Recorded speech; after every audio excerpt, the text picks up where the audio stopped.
a big mistake women make is like women go to advice about men to their girlfriends. Go to advice about men to your guy friends. And also don't go to your single girlfriends for advice about being in relationships. Go to your married friends. Yeah, well, I mean, all of your single friends want Tequila Tuesdays to keep happening, which means that, even if they're not aware of it, and even if they're fantastic friends, there is a part of them that thinks it's kind of like there's this idea in the black pill incel world of ascending, and ascending is becoming a viable mate for women, and maybe even getting into a relationship. And it's very heavily discouraged because if one of the guys within a group that are supposed to be genetic dead ends that have no hope does do something that creates a pain of, oh, well, this could happen to me. And as soon as you believe that this could happen to me, maybe the reason it's not happening to you is your fault. Maybe it's not determined already.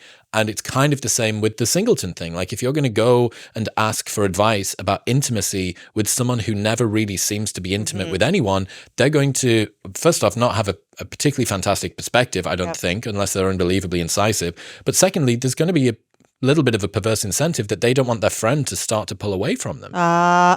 So interesting. I'm going to give you the advice that makes what I'm doing seem like a good idea. And also keeps you as a compatriot so that we can both continue to do this together. Where the sisterhood, like, girl, you don't need him, et cetera, et cetera. It's like, well, maybe that is, maybe that's true. But like, if you are unable, guy or girl is unable to get yourself a partner or unable to find friends, like, no, dude, you don't need that friend anymore. It's like the subtext of that is you can hang out with me. I'm your people. When I was, I don't know, gosh, I was probably my late 20s and I dated and I'm only saying what he does for a living because it might make people like, it'll make you understand why I took it so well. Professional athlete, great at what he does. I just think a lot of times professional athletes, they can't, there's not a lot of room for emotion to be involved. It's either true or it's not true, or you're going to get your neck broken, And he, dated a lot of, could date whoever he wanted or sleep with whoever he wanted. And I remember I was just in my arrogance and in my we were like arguing about something. And I was like, well, like, why would you date me if like I'm the person you date if you want like a challenge? And he just went, why would any man want a challenge in their relationship? And it was like, I was like, thank you so much for saying that. Because I guess I grew up watching parents fight, watching conflict is love. Conflict is love. I guess that's what I saw. I guess I thought it was sexy. I guess I thought men wanted it. This is what passion is. Yes. I don't know what I was thinking. And I literally in that moment was like, oh my God, I'm so like, I don't know what I thought it was like hot to you. I thought it was like what guys wanted. I thought it was like feisty. Like, I apologize. Well, especially if you're dating somebody that is high performing in any realm, has goals. If you're working that hard in the office, do you really want to come home and be like, right, there's that to-do list done. I wonder what fires I need to fight when I step through the front door as well. And now I'm kind of at this point where it's like, I'm good at business. I'm really good at what I do. I love the idea of being with a man where I can be like, how can I help you make your, like, how can I be your business partner? Like your silent business partner, whether it's like, I can have dinner waiting for you. I can Dwayne "The Rock" Johnson probably needs a second one of those. I mean, look, this is so crazy to me. Yeah. They probably, state of California, woman, she gets half for after 10 years in a day. Strange if you did, even with a prenup. Oh, that's a good question. I don't know. You'd be surprised how few people have prenups. I mean, remember. He's got that fucking whatever it is. What's his, is it rum? Emotional support. Oh, his rum brand. It's like tequila or rum or something. Something. And I heard he might run for office too. I'd vote for him. Because that's another thing is like I'm into that ride or die. How can I make your dreams come true? Like I've made my dreams come true. Like I'm into that kink of like, how can I make your dreams come true? Like, can I? Being in service is cool, especially if it's, and this is something that we spoke about before as well, like not doing it coming from a place of desperation. I want to make your dreams come true or make your life better because I think it'll make you love me.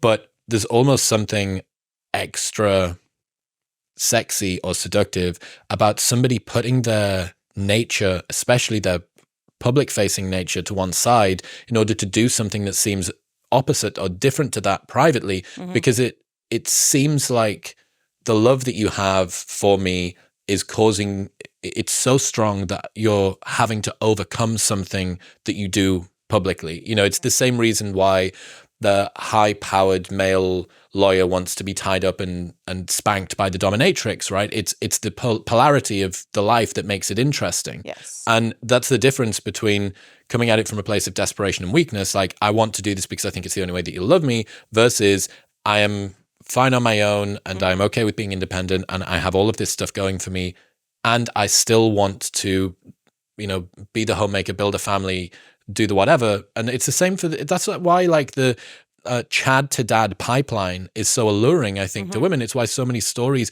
all of the dark romance novels are about a man who has everything, who is completely independent and ruthless and domineering and prestigious and is softened over time by the right woman because his love for her pulls him in. And it's the same as a beautiful friendship story, right? There is a friend who struggles to connect, but you see something in them that's amazing, and then you become friends together. And do you know the Michelangelo Effect? Do you know what this is? Fucking brilliant. So it's a psychological effect that describes how over time two people, often in a relationship, will craft each other into the idealized version of what they want. So I make you more like what I want and you make me more like what you want, and I am happy to become more like what you want and you are happy. And the reason it's called the Michelangelo Effect is you can imagine Michelangelo looking at this huge block of marble, and from the outside it's rough hewn, but over time he chips away and creates the statue of David. So he sees inside of something which isn't perfect, the perfection that he wants, and over time is able to craft this thing out of it. This is something that's making me think of something I think that actually would be helpful to people, and is I feel like when you're in a relationship with somebody and there's things that you want to change about there's this new thing now where you just can criticize your man or criticize your person, or someone comes home and it's like, yeah, so you're just going to walk in the door and not say hi and da-da-da. And this is where my having more intimacy in relationships with animals than humans actually comes in handy, where positive reinforcement is pretty much, I believe, the only thing that works. And I think that I'm not seeing it on either side right now with men or women. So if like your girl comes home and she's rough or she's going out with her friends too much, whatever it is, just experiment with like, just say, instead of getting in a fight about it, like, just, you know what I love? Like, I love when you come home, I come home and you're here and you're like on the couch and you're barefoot. It's just the sexiest thing in the world to me when I like come home and you're here, you know, and like kiss her on the forehead and just see if anything changed. Same thing with my girlfriends. Are like, and I just told him that he needs a fight. And I'm like, are you insane? You can't talk to people like that. You know, this isn't like you're not in a fight on the fucking subway. This is your man. Just tell him like, you know what? I love it so much when you like, I don't like that he wears this thing.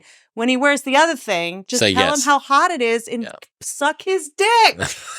Why is this so hard to understand? And you can't wear those fucking Crocs around. When he wears the other shoes, just suck his dick. Yeah. And tell him how much you love the shoes. Yeah. And kiss him and it's over, you know? So I just think that we're not doing enough positive reinforcement. I think maybe it's this like perfectionism generation, or maybe we're all standing up for ourselves and I'm going to make a boundary and I'm going to tell you all the things that I don't like because I'm going to be authentic and da-da-da. Omissions are not lies. You know, I just think that for every criticism we have, it's just like just try positive reinforcement. Try that. You know what I love? I love when your phone is off and we just get to As opposed to, why do you always have your phone out on the table? It always makes me so annoyed. That's it. Don't even say that one. Just when there's no phone out, take that opportunity to tell him how great it is. Like this to me is about like, that's what it means to be soft, I think. To just like bite your tongue, shut your whore mouth. You don't have to just be roasting your man all the time. I mean, I see it, and there's certain rules to me that I live by in relationships now. It took me a while to learn, but you never gossip about your man. Ever. Ever. If there's a texting with some other girl, you don't tell any of your girlfriends. You take it to a therapist, you take it to a 12-step meeting. Like, don't ever gossip about your person. Don't ever make fun of your person in public. I see people a lot, like that women that don't understand why relationships aren't working. And then you go out on a double date and they're like, cause he fucking can't get on. And you're just like, what the fuck are you doing? Yeah. Like you're embarrassing your man in front of a bunch of people, you know? And so I see this stuff. And as someone who's a female comic, you would think that, you know, that's not how I am in relationships in the slightest. And I think that we're just like getting a little too comfortable. You know, I did this movie that was based on a book called The Female Brain. And I met with this female neuroscientist, and I said to her, I was just like, what's the main advice you have for me? Like, if I leave here knowing one thing today about the difference between the male and the female brain. And she just went, your girlfriend is not your boyfriend. What did you mean by that? Don't treat them the same. So if you want to talk about how ugly the bridesmaids' dresses were at Marcy's wedding, call your friend Lydia. Don't call your boyfriend about it. You know, just like be a little more cautious about the stuff that because then you come home and you're like, can you believe what happened at work? And she was wearing this blouse and the guy's just like, you know what I mean?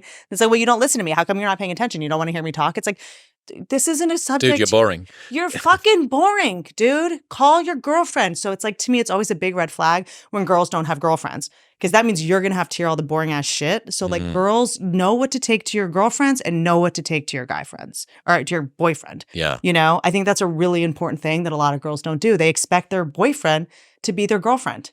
You're not going to come to fucking Nordstrom with me and hold my purse while I change.